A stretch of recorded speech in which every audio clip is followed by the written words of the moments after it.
God damn it. Ah, this is not how I intended this to go.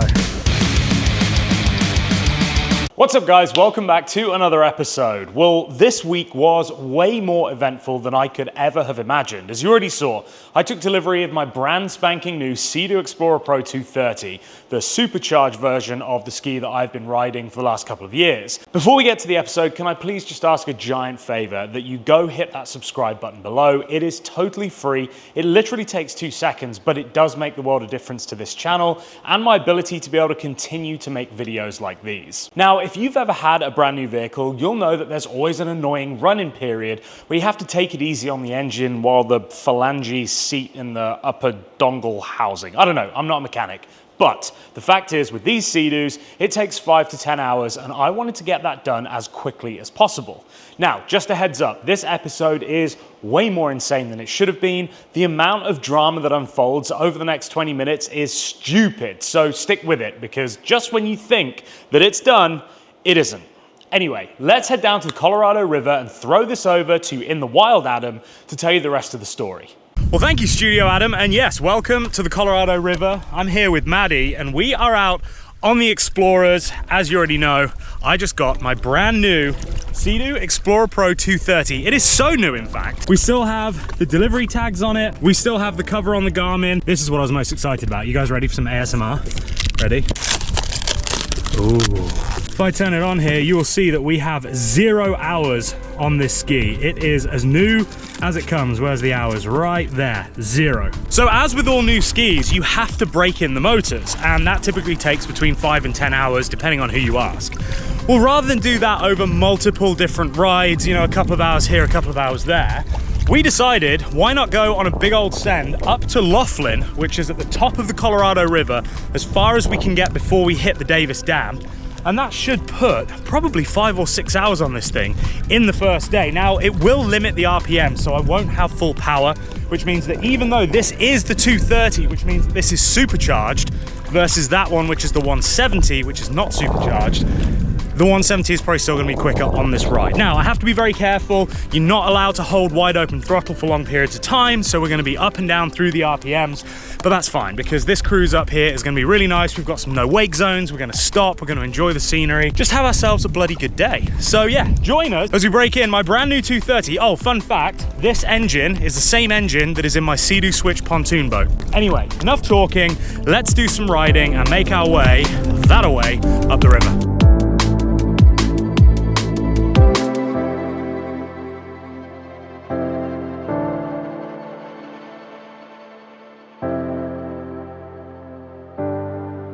So right now I'm being limited to 6,900 RPM, which is about 48, 49 miles an hour. The top speed of the 170 is about 55, and the top speed of the 230, as of yet, I don't know.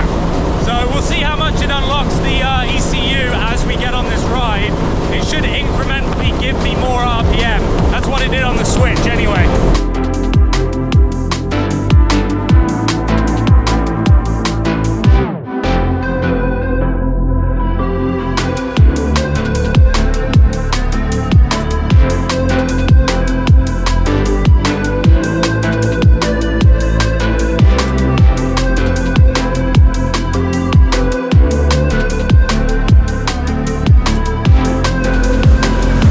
So far, I can't really give you my first impressions because it feels just the same as my old Explorer. Obviously, everything is much tighter.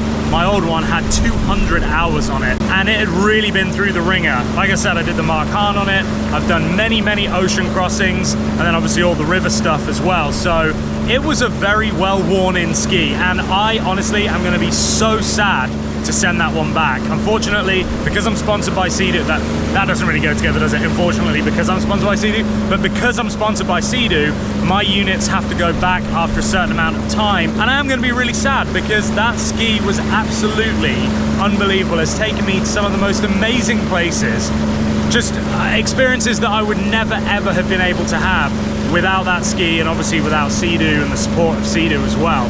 So yeah, very bittersweet. Obviously it's always nice to get new shiny toys, but I did fight to keep that ski, I'm not gonna lie. I really, really wanted to buy it off SeaDoo and just keep it as a memento because of all the good memories that I've got. But anyway, first world problems, right? Sad that you're losing one SeaDoo to get a brand new one. Still at 0 hours, so we've got about 10 to go. So Maddie back there actually races stand-ups.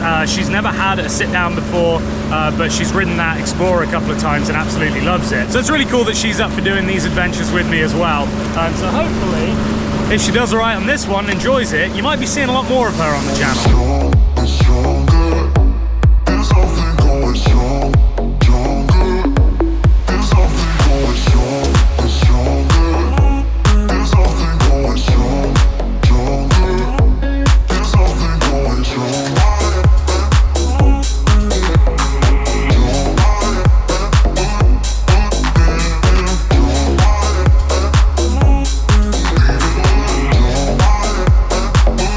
Where are you going?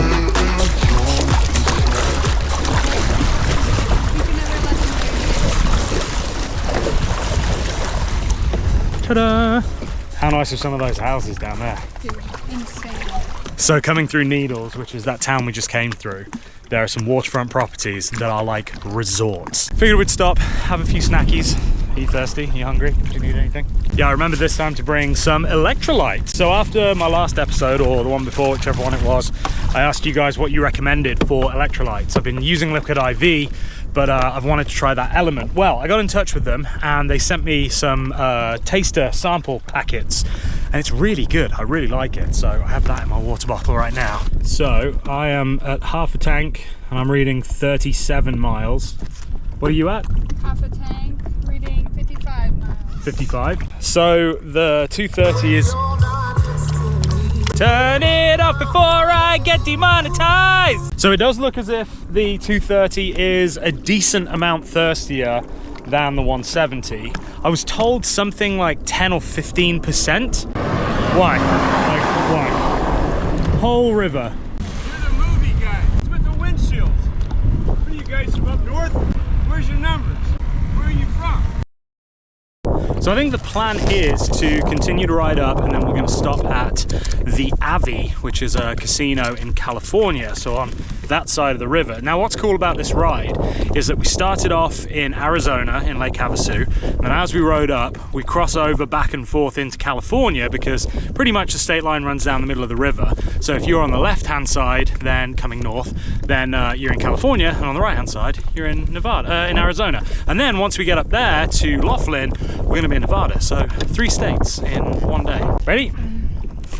I was born ready. Okay, bye then. Bye now. Bye bye. Bye.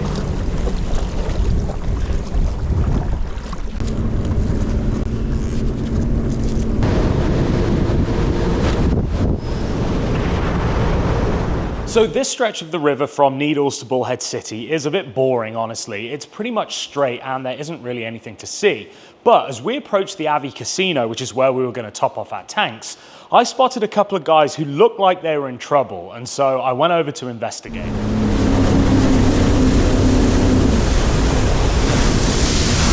What's up? You good? It's heavy. You want to get here, grab on? Get it right for the back and the bridge. Yeah.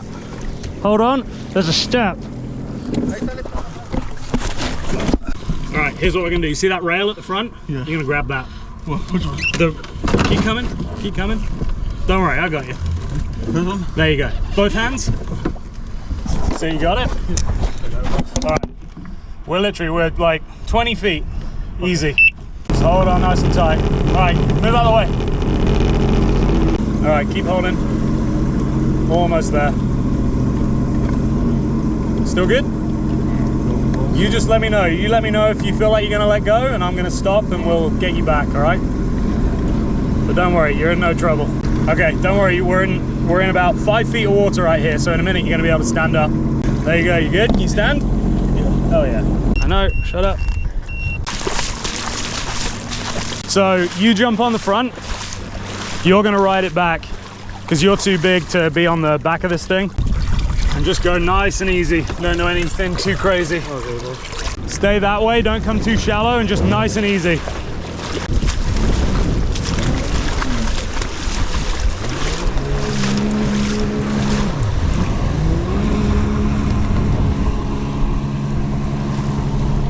I mean, they can barely move. They're gonna blow that thing up. That's crazy. Look, they're gonna crash again. Look, there you go, both of them are in. Both fell in. Jesus Christ. As well.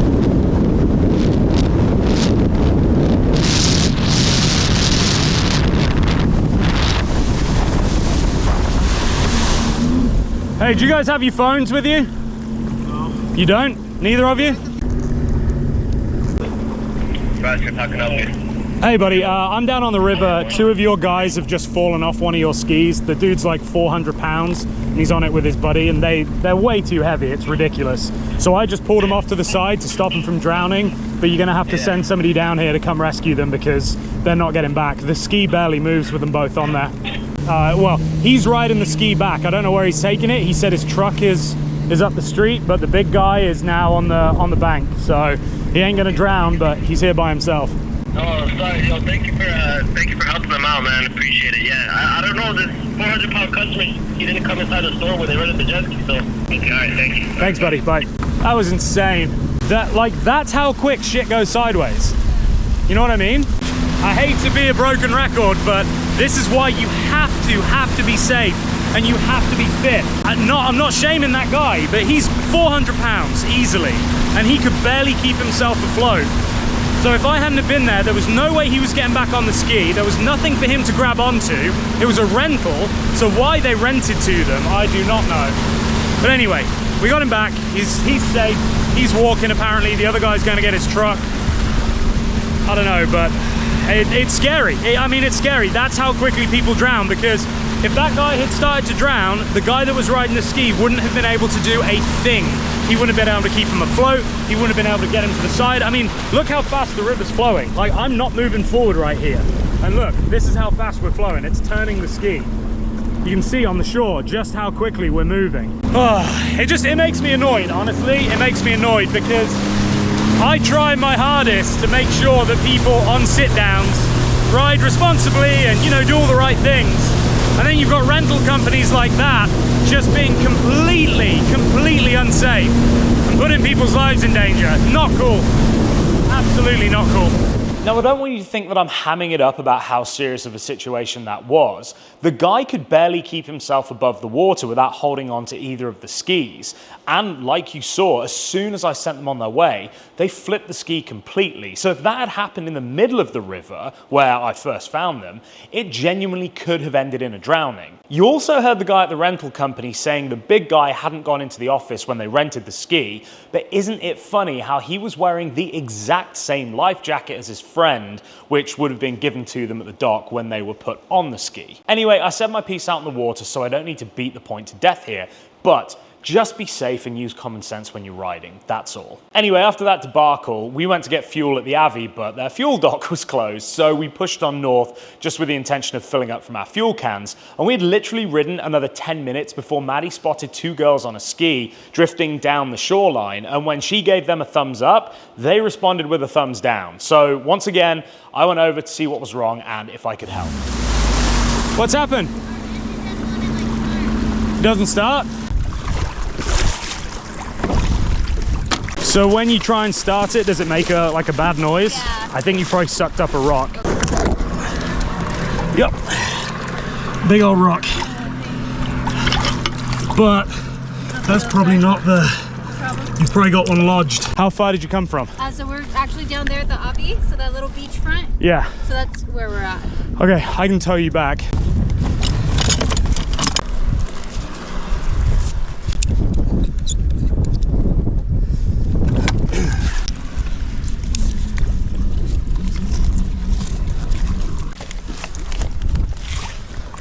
So yeah, you can't steer, you can't do anything.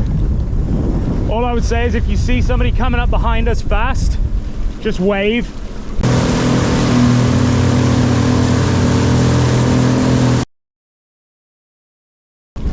So just get ready to hold on to the dock. I'll try and get as close as I can. There we go. Are you moving it closer to you? I was just keeping it right there for you. Bro! What the fuck? People are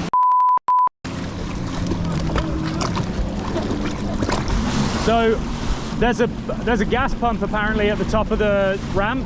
So I'm just going to throw this on their trailer, fill this up to full, and then that way we've got plenty of fuel for you. And yeah. The other one doesn't need gas? I mean, she's not too bad, and I've got 20 gallons, but it would just be easier if we can gas this up all the way. Yeah. Thank you. Didn't expect to be doing this today, that's for sure, but hey, at least we get it filled up. Her little sister was telling her, just keep giving it gas when she, I got it, No, it's fine, honestly, thank you. And what are we gonna owe you? Nothing. Are you sure? At least something, at least let me get your gas. Listen, if that was my mom or my sister, I'd want someone to do the same thing for them. Thank so you, I appreciate it. Of course. That's the way my father-in-law always was. You see somebody, they need help, you give it to them. If you got it, you do it. Yeah, You know? exactly. You never know when you're gonna need it, see, and it pays off. That's it.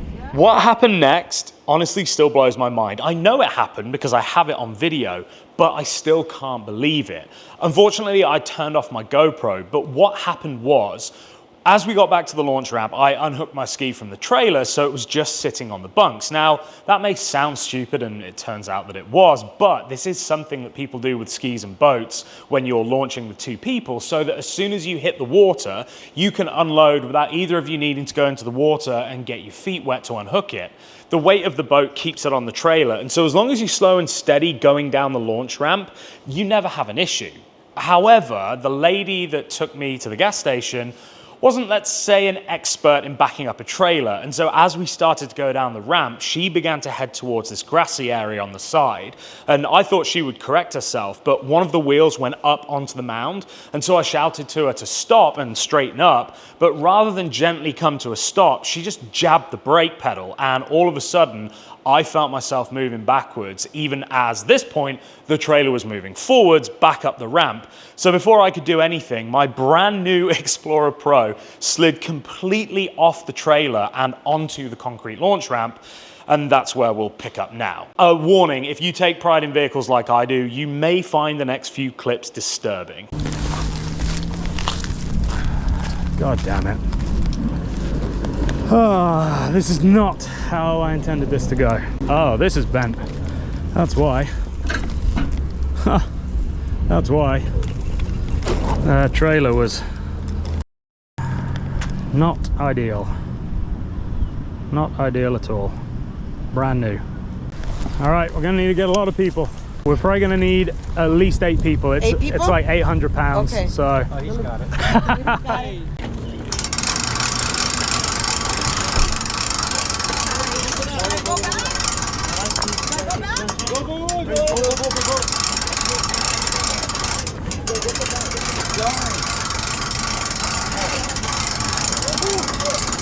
Thank you.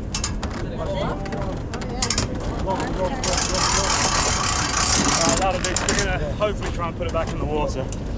Oh, thank you guys. Yeah, thank you. Good luck.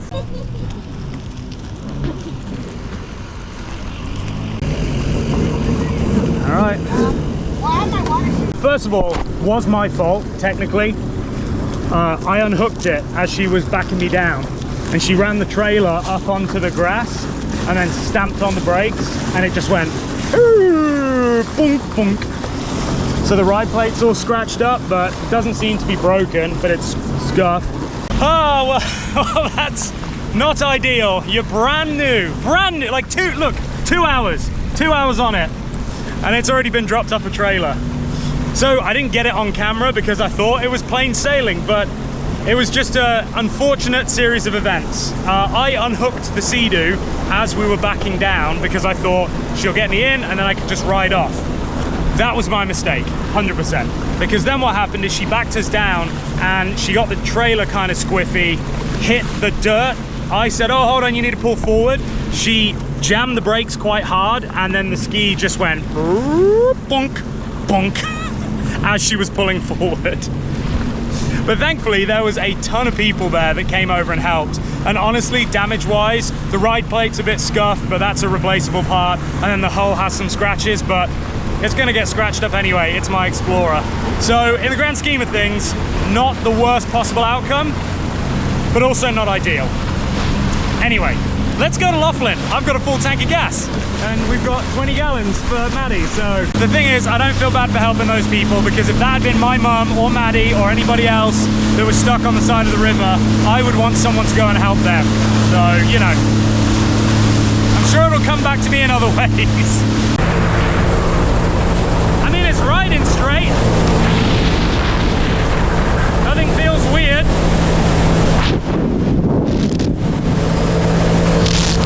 So I'm not gonna lie, I actually thought that this video might be a bit uneventful. I was like, yeah, it'd be fun for us to ride up to Laughlin, but will people really be that interested in seeing us, you know, doing a long mission where we're not camping or anything like that? Saved the man from drowning, towed somebody back that had broken their ski, and then lost my ski, brand new ski, off the back of a trailer. They say bad things come in threes, and I feel like that's the three, so hopefully it's plain sailing from here on.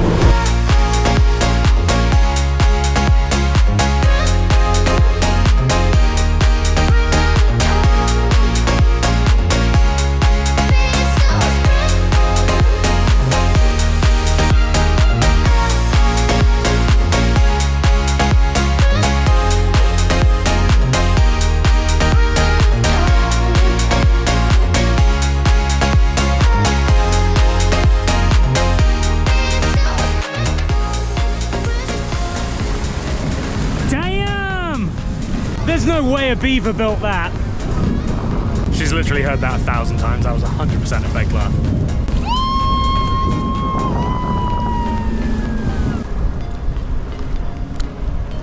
So an executive decision has been made by the executive team here at Swords SeaDoo Tours, and we are going to actually head back down the river to go to Pirates Cove, which is opposite Topon, where I've been before. It's about an hour and a half back down the river. But Laughlin is just so wild, there's so many rental skis, and honestly, I didn't see any places where we could just dock up and leave the skis. And also, I'm not sure that I'd feel comfortable doing it, because there's a lot of just sketchy people around. So the thoughts on the 230 so far, we've unlocked that extra 1,000 RPM, which means that I'm now topping out 57 to 60 miles an hour. So that is about 5 miles an hour faster than the 170. Now, is that extra 7 miles an hour on the top end, a little bit of low down torque getting you off the line, is that worth the fuel consumption difference? TBC, to be announced, TBA. I'll let you know. I'm not 100% sure yet. I may still prefer a 170 over 230 for my type of riding, but I'll hold my judgment and I'll let you know once we get back and I unlock a little bit more power and all the rest of it. But it's riding fine, so nothing's broken. Bit of a scuffed hull, and that ride plate's got a little bit of a graze on the back of it, but if it doesn't affect the riding, I'll probably just keep it. It is what it is. It's a workhorse. It's meant for adventure, and that's what I'm giving it. Albeit unintentional. We don't have to sleep 'cause we're crazy in love. Oh, even if we start to fight, we know we can work it out, baby. Ooh, you make me wanna shout at the top of my lungs. You make me wanna jump when you tell me to jump. You make me wanna love like I'm 20 years young. With you I'm not the same. With you I'm not afraid. You make me wanna run, run, run, run. Trustful. Trustful.